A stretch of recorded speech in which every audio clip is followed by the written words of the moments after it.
I'm just going to hold on to this because I think it'll be easier. Hi, everybody. Welcome. Today, we will be having our Dev Studios Ups and Downs Q&A. My name is Christian Hunter. I'm Vesteria Blocks, and I will be moderating. And let's introduce the three studios that we have today to talk to. So we've got Abstract Alex, we've got Bereza, and we have Mighty Baseplate.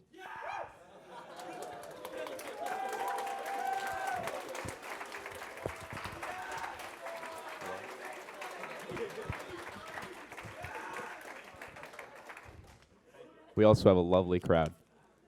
So I'm going to let each of these guys introduce themselves, their studios, and what is going on with them currently. So we're going to start with RedManta. Hi, I'm Abstract Alex, or Alexander Hicks, the CEO and co-founder of RedManta. So we actually were founded during an internship, and then we incorporated in January of 2018. And we now have 8 people that work with us daily and 12 remote contractors. Awesome. All right. Next up is Vesteria. Hi, everyone. I'm Andrew Bereza on Roblox, and I'm the lead of the Vesteria team. We actually also started out as an incubator team at Roblox, and then we got back together in Seattle to form a team. We currently have 4 employees, about a dozen contractors, half of which are 3D modelers in Blender, and we work out of our office in Seattle. We were officially incorporated as a company on March 27th of this year. Excellent. And finally, we have ROLVe. Hey, this is a picture of our studio right here. My name's Chris. My username is Mighty Baseplate. I'm one of the lead developers in ROLVe. We have around 7 employees and 10 contractors. We were founded in 2013 as like a fan game group. And some games that we've made are Arsenal, Counterblocks, Robber, and Unit 1968.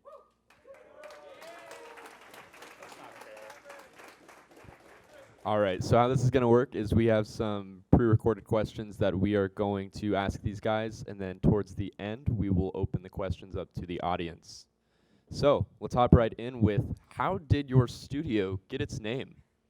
So Chris, why don't we start with you? My lawyer said I couldn't answer that question.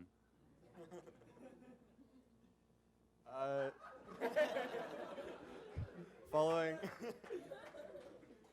off of Chris's great answer, yeah, we're just a single game company. We used up all of our creative juices when we named Vesteria, so we just named the company after the game. Yeah, with RedManta, we started when we had Roblox in high school, although we knew we wanted to have multiple games under this. So one night, we just kind of started mashing words together, and we liked RedManta. All right. So our next question is, what does a typical day look like for you? So Andrew, what's a typical day like in Vesteria? Well, I try to mix it up so there's no such thing as a typical day at Vesteria. Thanks, Jackson. In the morning, we generally try to figure out what we're doing that day, just make sure we're in sync. But besides that, we like to separate the days into different things. So we might have a day where we all work together on a common feature. We might have a day where we all split off and work on our own projects, or a day dedicated to just building up a bunch of cards on Trello for bugs and just slamming as many out as we can. Generally, we also like to go out on hikes. Seattle is a great area for hiking. There's lots of really awesome trails and nature out there. Really helps to get out away from the city and get a fresh perspective. In general, though, we come in the morning around 9. We stay until 5 or 6 or 10 or 11 or sometimes 2 a.m. if it's a big update the next day. We have cool color-changing lights, so I can turn the office red at night, really easy on the on the eyes at night. And yeah, it's the same thing we've been doing all our lives, but in an office now. What about you, Alex? What is a typical day in RedManta? Yeah, so our headquarters is located in San Mateo, so people that work on site will meet up there in the morning. Then we'll usually have our scrums, go over what we're going to do for the day, talk to our remote contractors. And like Andrew said, you want to mix things up so that it's not the same thing every day because you'll get burnt out pretty fast. So we try to do extracurricular activities outside of the office as well. And Chris, typical day in ROLVe? So I'll probably wake up at 1 or 2 p.m. Depending on what we're working on, we'll take it a lot more seriously. So what we end up doing is we all drop into a Discord call. We just chat. we figure out what we're working on. Sometimes we organize ourselves a little bit, and we just work on updates and try and work on new games and stuff. Sweet. Alrighty. So our next question is going to be, what is it like to work remote versus in person?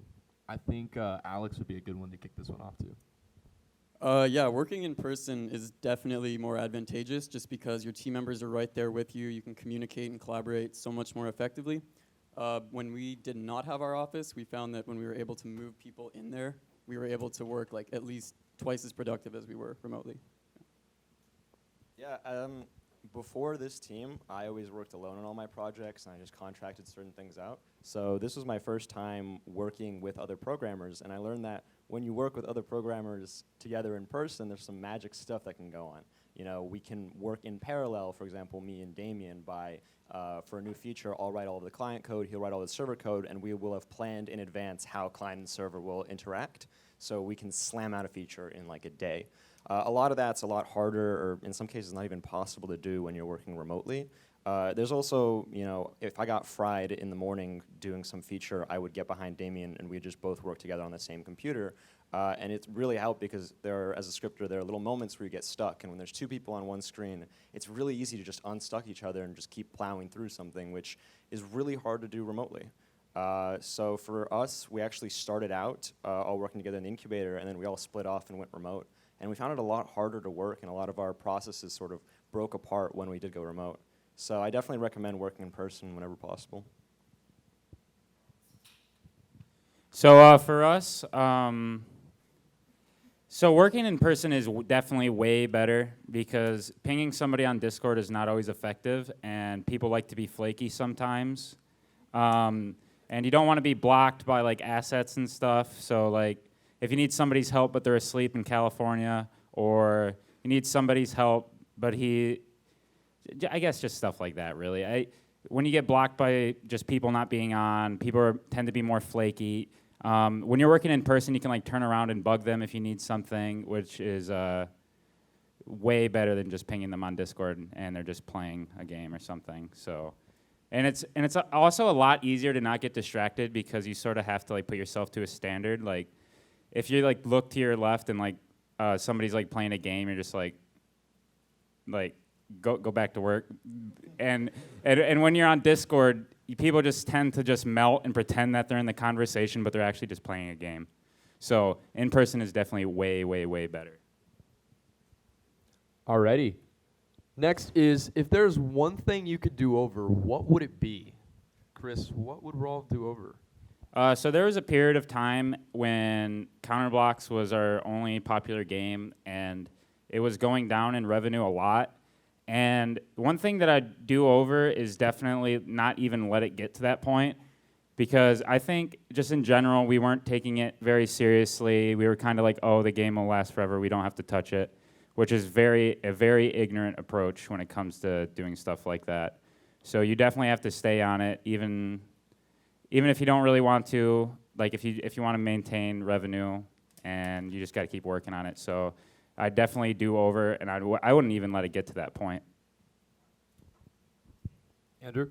Yeah, for me, the biggest do-over that I would have done is I would have kept our team in San Mateo after our incubator ended. Because what ended up happening is that we shipped our alpha. It was pretty well received for an 800 Robux alpha. And we had a bunch of momentum. We had figured out a lot of our things. We had awesome workflows. And then we all went off to our corners of the world and went back to school for a semester. And absolutely tanked a lot of our workflow. And we sort of had to relearn how to work together as a team. And we ended up trying to bring everyone back together. Unfortunately, we couldn't bring Damien back because he's Canadian. And there were some issues with that. And we got some of that magic back. But I wish we could have just stayed in San Mateo together. I feel like we would have gotten a lot more done and been in a much better place. Yeah, if I had a chance to redo one thing with RedManta, it would probably be that we definitely tried scaling too fast initially, and then we weren't able to manage games and build them the way we used to. We figured, we just pile on programmers, things are going to get done fast. That's not how it works at all. So yeah, that's what we would probably redo. Alrighty. So how do you guys maintain good company culture? Alex, why don't you start with this one? Yeah, so I think it's really important that you talk to your employees, and this should seem obvious, but it's really easy to just walk in, walk out, and just do work without talking to people about their goals. So talking to your staff about their goals, making sure they understand how they're helping the company reach their goals as well, and then just how they play in the bigger piece of the puzzle, yeah. Yeah, when there's an issue with culture or how you work together, it's really easy for you to just keep working through it and not realize that there's something about your interactions or something about how you work together that's slowing you down. So you have to make culture something that you actively think about and talk about, and you have to consider it just like another layer of your workflow. Like, how do you interact with each other? How do people feel about each other? And it's really hard to figure out if someone's a good fit before you bring them on, but there's a lot that you can do, once you're all together to make yourselves better fit for each other. And that's something that my team is still, working on, and it's, I think, something that every team is always going to be working on, because no one's absolutely perfect, and there's always room for improvement.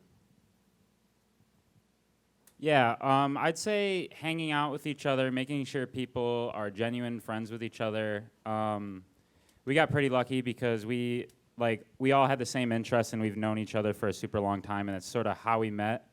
So we were able to get along really well. We all like the same games. I guess just the same games really. But I guess I can't really think of anything else. They nailed it. So to follow up on this one, when it comes to having to make those difficult decisions, whether someone's not delivering, whatever it may be, how do you guys handle those tough conversations while still maintaining that good company culture?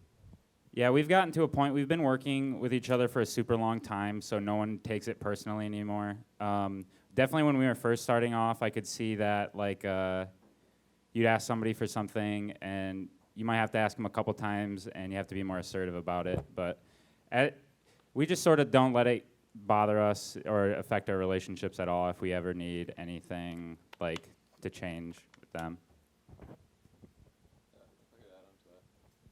I think it also becomes you have to be assertive and point out these issues and have a heartfelt, honest one-on-one sometimes. And I found with my teammates that the longer you've been with them and the more conflicts, I guess, you've had, the easier it is to have these conversations and to make change. I don't think that you can bring someone on right away and be a perfect match with them. And even if you do find an issue, just confronting it might not be enough to fix it.